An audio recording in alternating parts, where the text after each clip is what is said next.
Today we're going to be going over a dihybrid cross. So you may remember from our past Punnett squares, we've always looked at just one trait. So if you're looking at one trait, that's called a monohybrid cross. So if you remember from some of the stuff we've talked about, mono means one, di means two. So now we're going to be looking at two traits. So we know realistically, if I'm looking at all of you guys, y'all have multiple traits, hundreds of traits. But the most that we're going to work on is just two. So before we look at how to work a dihybrid cross, we need to keep in mind Mendel's law of independent assortment. So the law of independent assortment says that for two traits, gene pairs segregate or separate into gametes randomly and independently of each other. So what does this mean?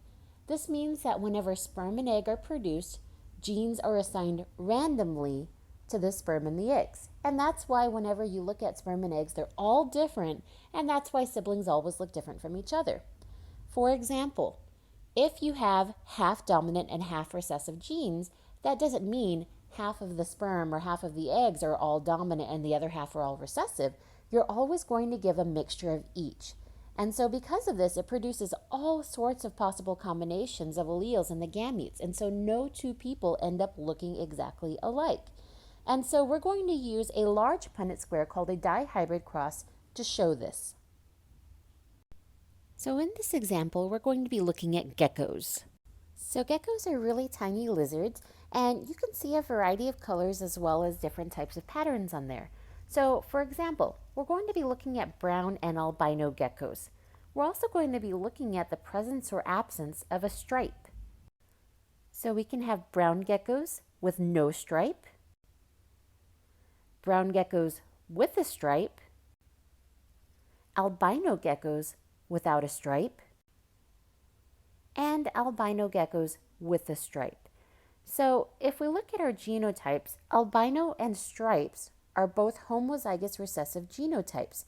So in order to have an albino gecko, you have to have little b, and if you have a stripe going vertically down the back, you have to have little n.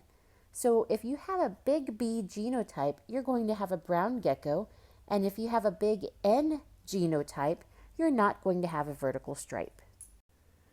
So in order to figure out what combination of gametes that we are going to have, we're going to use what's called the FOIL method, where F stands for first, O stands for outer, I stands for inner, and L stands for last. So let's say that we have this gecko here. So this gecko is brown, and if you remember, brown is a dominant trait, and he doesn't have a vertical stripe on his back, which is also a dominant trait. So let's say that his genotype is big B, big N, little n.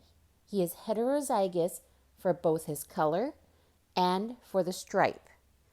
So in order to determine our gametes, first we're going to take the first allele of each trait and we're going to combine those together.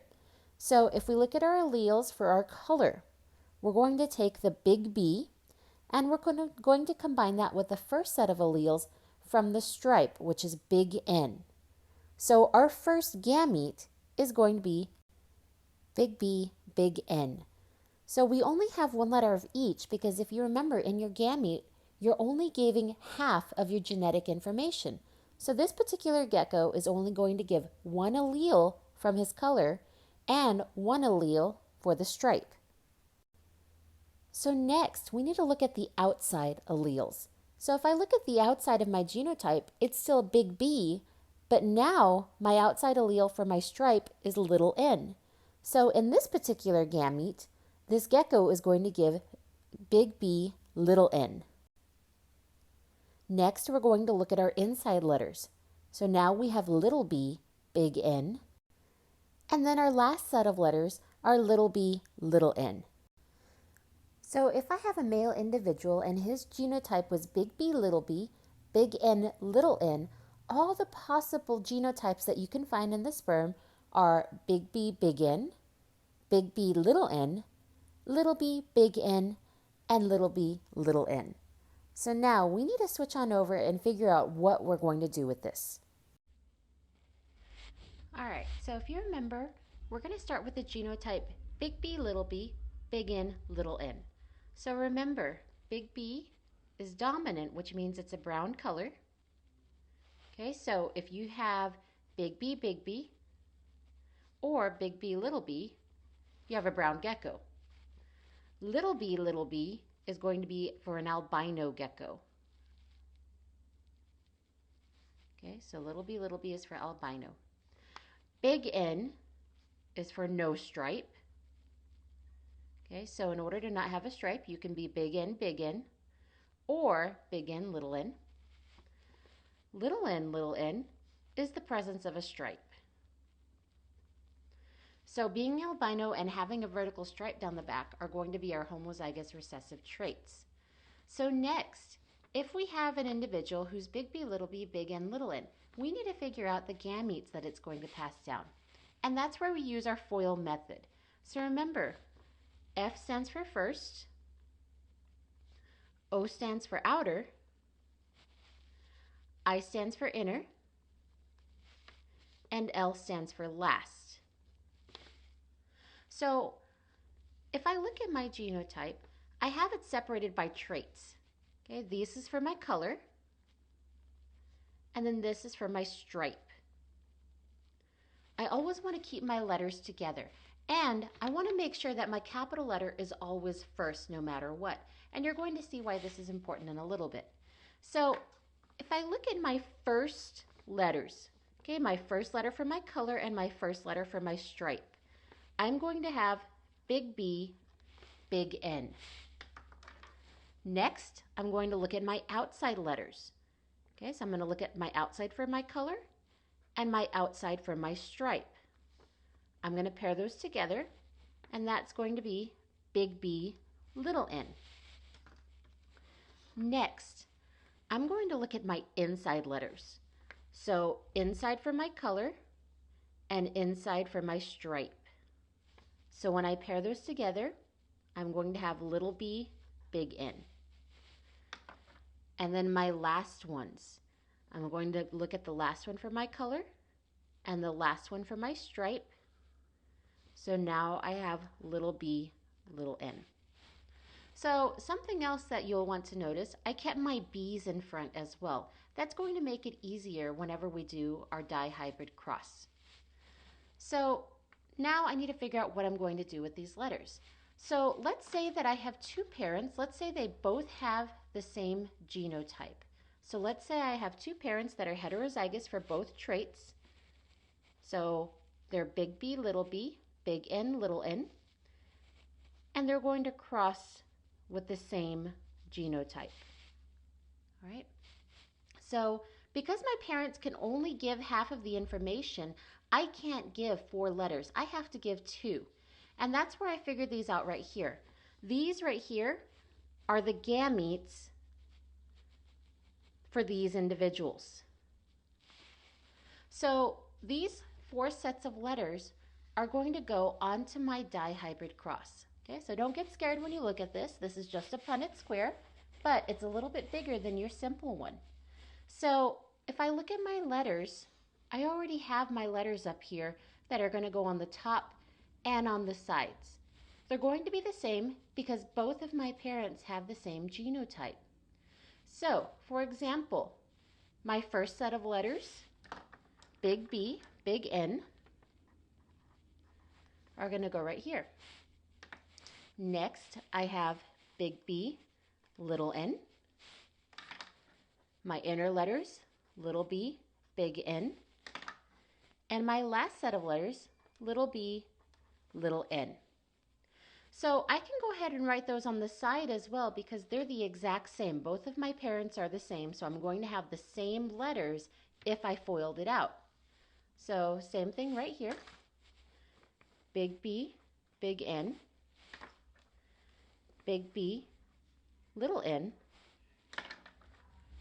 little b, big N, little b, little n. All right. So what do I do from here? If you notice on the top and on the sides, at the top of each square, I have 2 letters. Okay, so I have one from the color and one from the stripe. I can't have extra B's or extra N's here. That means I didn't separate my gametes correctly. So for example, if I have big B right here and no N, then I'm not passing down a gene for my stripe. And I know I have to give a gene for my color and a gene for my stripe. So next what I'm going to do, I'm going to do the same thing I did for my Punnett squares. So the little ones. So these letters that are right here, all of these letters right here are going to go down. So I'm going to bring a big B and a big N all the way down here. But I also need to combine it with whatever's on the side. So for example, if I have big B here, I'm going to end up with a big B right here as well. So for my color, I'm going to have big B, big N, big N. Okay, so do you see how I did that? These letters went down. These letters go over to the side. So I'm going to go on down. Okay, so I know I have a big B. If I look right here, I have another big B. I have a big N, but now I have a little n. So that's a different genotype than the one up here. Okay, so let's keep going. I'm going to go ahead, I'm going to fill out the rest of this box.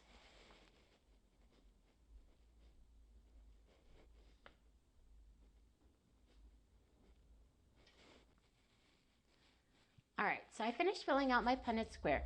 So you can see every single box has 4 letters. And of those 4, 2 of those are B's, 2 of those are N's. I have to have 4 letters total, 2 of each in every single box. If I don't have that, I didn't do it correctly. So next, I need to figure out what I'm going to do with this. These are my genotypes, but this doesn't tell me what percent I have that are brown, what percent that I have that are albino, and how many I have that have stripes or no stripes. So next I need to use my genotype to figure it out. So if you recall, okay, so brown is dominant. Okay, so big B is brown. Little b is albino. Big N is no stripe. Little n is stripe. Okay. So I'm going to make this easy on myself. What I'm going to do first, I'm going to go through and figure out which ones are brown. So remember, brown is dominant. So anything that has a big B is going to be brown. So this one right here is brown. This one right here is brown.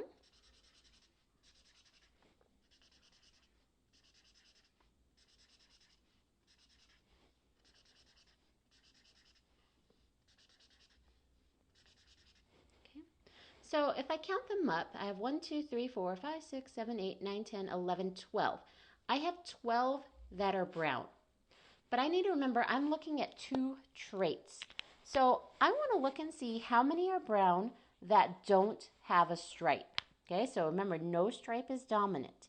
So what I'm going to do is I'm going to put little dots in the box to represent no stripes. Okay, so if there's a big N in any of these boxes, that means that there's no stripes.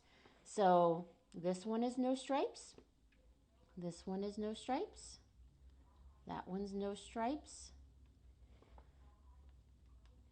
Let's see here.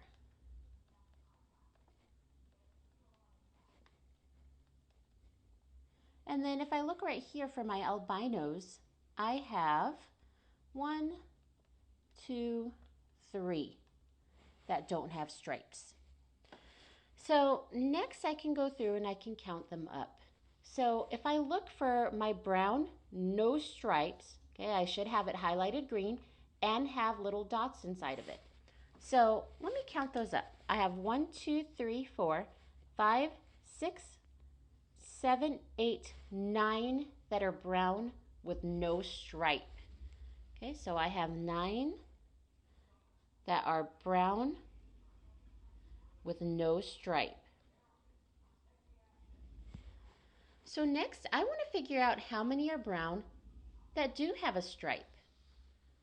So if they're just brown with no stripe, they're just going to be plain highlighted green. So I'm going to count 1, 2, 3. I only have 3. So I have 3 that are brown with a stripe. So that takes care of all of my highlighted boxes. All I have left are my little white boxes. So all of these white boxes are albino. So first I need to count out how many are albino that don't have a stripe. Okay, so that means that they're little b, but they have a big N in their box, in their genotype. So I have 1, 2, 3. I have 3 that are albino with no stripe. And then I only have 1 left. Okay, so this one right here is homozygous recessive for both traits, which means that it's albino and it does have a stripe.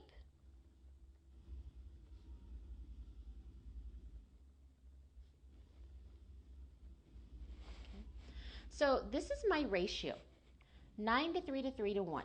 If I add that together, that equals 16. So if I look, I have 16 boxes here. All right, so my ratio should not add up to more than 16 because I only have 16 boxes on my dihybrid cross. And if both of my parents are heterozygous, this is always going to be my ratio. I'm always going to have 9 that are showing my dominant trait. I'm going to have 3 that show the dominant recessive trait, 3 that show the recessive dominant, and 1 that shows the recessive recessive. So hopefully this helps you out. So next, what you're going to do is you're going to log on to Google Classroom, and I have a short Google form that goes over this video. That way I can make sure that you understand it and you can go ahead and quiz yourself. Tomorrow, you'll receive a different assignment, and it's going to be working your own dihybrid cross. As always, let me know if you have any questions. You can send me a text on Remind, or you can email me or leave me a message on Google Classroom. I hope you have a great day. Bye.